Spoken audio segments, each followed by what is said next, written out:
From the very first episode, Pluribus quietly breaks a rule that most shows never dare to touch. There is no clear hero. No single character is shown as morally right all the time. No one is framed as the person who will fix everything. At first, this feels confusing. Viewers are trained to look for a lead character, someone whose journey feels clean and justified. We expect a person who may struggle but still stands on the right side. Pluribus refuses to give us that comfort. Instead, it presents a world where every action has a cost and every choice leaves damage behind. The show does not guide us toward admiration. It forces us into observation. We are not told who to cheer for. We are only shown consequences. This absence of a hero is not accidental writing. It is a deliberate challenge to the audience. The creators want us to feel uneasy because in real life, heroes are rare and power rarely sits in clean hands. By removing the hero figure, the show removes emotional safety. You are left alone with the story, unable to hide behind loyalty to a single character. That discomfort is where Pluribus begins its real message. As the story unfolds, each character appears to offer a chance to become the hero. One seems more kind. Another feels more honest. Someone else looks like they want to change the system. But every time the audience leans in, the show pulls the mask away. The kind character chooses silence when speaking would cost them safety. The honest one lies when truth threatens control. The one who wants change ends up using the same methods they once hated.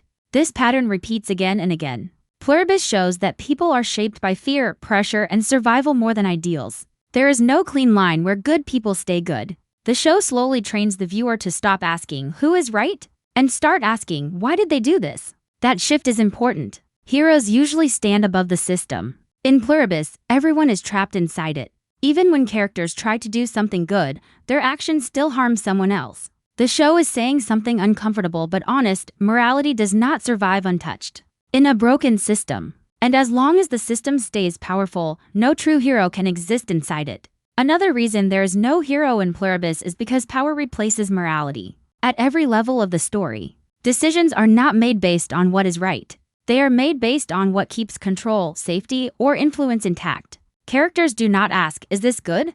They ask, "Will this protect me? Or will this give me leverage?" Over time, this way of thinking spreads like a disease. Even characters who once seemed different begin to speak the same language of control. The show makes it clear that power slowly rewrites personal values. And once power becomes the goal, heroes become dangerous. A hero would threaten balance. A hero would expose lies. A hero would refuse compromise. That is why the system in Pluribus does not allow one to rise. Anyone who gets close is either broken, silenced, or turned into something unrecognizable. The story is not about defeating a villain. It is about showing how systems crush the idea of heroism before it can fully form. By removing a hero, Pluribus shifts the burden onto the audience. You are forced to decide how you feel about each action. Sometimes you defend a character even when you know they are wrong. Sometimes you feel anger towards someone who is only reacting to fear. The show traps you in moral conflict on purpose. Without a hero to guide your emotions, you must face your own limits. How much harm can you excuse? At what point does survival stop being an excuse? This is the real experiment of Pluribus. It does not want passive viewers. It wants uncomfortable ones. The absence of a hero is not emptiness. It is a mirror. The show asks a quiet but heavy question: if you were inside this world, would you really be any different? And if the answer is no, then maybe the scariest truth of Pluribus is that the hero was never missing. The hero was never possible. As Pluribus moves forward, the idea of a hero slowly breaks down through the behavior of every major character. At first, some of them seem different from the rest. They show care, regret, or hesitation. These moments make the audience believe that maybe this person will rise above the chaos. But the show never allows that belief to last. Each character is placed under pressure, and when that pressure increases, their true priorities are revealed. Fear, survival, and control always come first. The show makes it clear that good intentions mean very little when the cost of acting on them is too high. A hero would choose what is right even when it hurts. In Pluribus, no one is willing to do that for long. What makes this more powerful is how natural these choices feel. The characters do not wake up wanting to be cruel or dishonest. They adapt. They justify. They tell themselves that this one bad action is temporary, that it is necessary, that it will prevent something worse. This is how Pluribus blurs the line between victim and villain. A character who suffers in one episode becomes the cause of suffering in the next. Someone who is betrayed later becomes the one doing the betraying. The show refuses to freeze anyone in a single role. Everyone changes, and not in a clean or inspiring way. Change here is slow, uncomfortable, and often ugly. Another key reason there is no hero is because the story does not reward honesty or sacrifice. When characters speak the truth, they lose power. When they show mercy, they create weakness. When they hesitate, someone else takes advantage. Over time, the audience notices a pattern. The world of Pluribus punishes heroic behavior. It trains its people to abandon ideals if they want to survive. This creates a cycle where even the most hopeful characters learn to stay quiet, play along, or strike first. The system teaches them that being good is dangerous. And once that lesson is learned, it is almost impossible to unlearn it. The show also avoids giving us a hero by spreading responsibility across many characters. No single person controls everything. No one fully understands the entire system. Information is divided, power is shared, and blame is always unclear. This makes it impossible for one character to stand above the rest. A hero usually sees the full picture and acts with clarity. In Pluribus, everyone sees only fragments. Decisions are made in darkness based on limited knowledge. This creates mistakes that feel human but also destructive. When harm happens, it is rarely caused by one evil person. It is caused by many small choices stacking on top of each other. What makes this even more unsettling is how easy it becomes to relate to these choices. The audience often understands why a character crosses a line, even if they do not agree with it. That understanding slowly turns into acceptance. You stop asking why someone did something wrong and start saying they had no choice. This is one of the most dangerous ideas the show explores. When everyone believes they have no choice, responsibility disappears. And without responsibility, heroism cannot exist. A hero takes responsibility even when the system is unfair.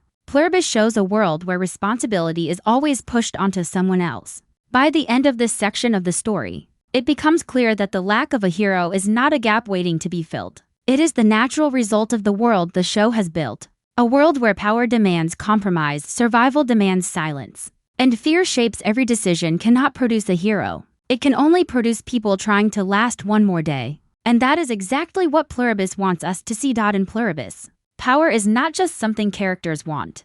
It is something they must protect at all costs. As the story deepens, it becomes clear that morality slowly fades whenever power enters the room. Characters stop asking what is right and start asking what is useful. This shift happens quietly, almost invisibly. No dramatic moment announces it. Instead, it shows up in small decisions, in delayed reactions, in silence where truth should exist. The show makes it clear that power does not arrive suddenly. It grows through repetition, through fear, and through compromise. And once power takes root, it begins to change how people see themselves. What Pluribus does so well is show that power is rarely loud. It does not always come with violence or commands. Often, it comes through control of information, access, and timing. Characters learn that knowing something before others gives them an edge. Keeping secrets becomes more valuable than honesty. Trust turns into a weakness. This is why heroism cannot survive in this world. A hero depends on openness and belief. Power depends on silence and distance. The two cannot exist together for long. When a character tries to act openly, they are pushed aside by someone who knows how to play the game better. The system inside Pluribus also plays a major role in killing the idea of a hero. This system is not run by one villain or one mastermind.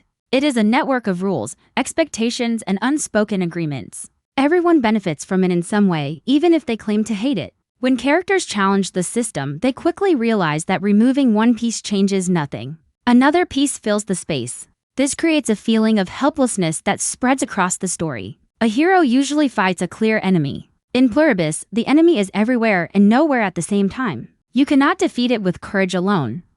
As power becomes the main currency, characters begin to justify actions they once would have rejected. They tell themselves they are preventing chaos, protecting others, or keeping balance. These excuses sound reasonable, which makes them more dangerous. The show never presents these choices as pure evil. Instead, it shows how easy it is to slide into them. One compromise leads to another. One secret demands a second secret to protect it. Before long, characters are so deep inside their own justifications that they no longer recognize who they used to be. This is not a fall from grace. It is a slow drift away from it. Another important detail is how Pluribus treats leadership. Leaders in this world are not admired. They are tolerated. They survive because people fear what would happen without them, not because they believe in them. This removes the emotional foundation needed for a hero. A hero inspires. A leader in Pluribus manages damage. They keep things from getting worse, not better. This creates a world that accepts stagnation as success. When the goal becomes avoiding collapse instead of building something good, heroism becomes unnecessary and even unwanted.